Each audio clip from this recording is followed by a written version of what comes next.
Years, the situation in Egypt is simmering down just a bit after the arrest of the Muslim Brotherhood's leader. The detention of Mohammed Badia followed the bloody crackdown on protesters that claimed at least 900 lives. You can see Robert Nagila is there in Cairo. He's going to bring us the very latest. Robert.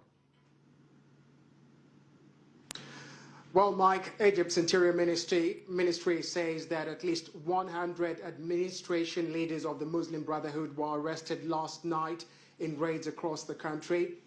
Now, of this 100, at least 38 of them were arrested at a Islamic institution not far from where Mohammed Badia, that's the spiritual leader of the Muslim Brotherhood, was arrested. Now, authorities say that they also found an assortment of weapons in that compound. However, the Muslim Brotherhood has reacted angrily today, and they say that the charges against Badia are trumped-up charges and political, and they say that they will not affect their operations in any way. However, the replacement for Badia, that is Mohammed Essat, has a warrant of arrest hanging over his head, so it remains to be seen how the operations will be carried out.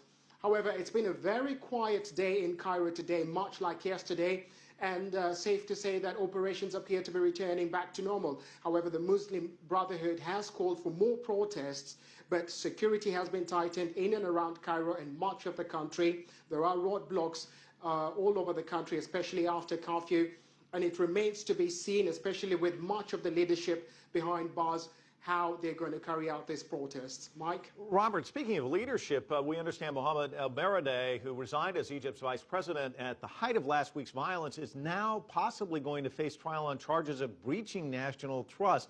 What can you tell us about that? Well, Mike, an interesting one, this one. According to Egyptian law, basically, any citizen of Egypt can't file criminal charges.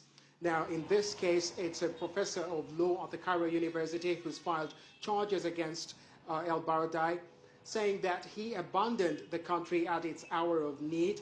And this just goes to show how much this country is polarized at this particular moment.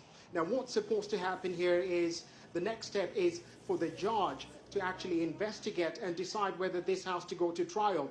But the fact that this is a misdemeanor means that this particular case will go straight to trial. However, the maximum penalty for this charge is about $1,500, and the case itself has been set for September. So a lot of people saying that they believe that the case will go forward, but they're just not sure what the outcome will be. A lot of them saying that it may actually be thrown out. Mike? Robert Nagila, live for us in Cairo. Thanks so much.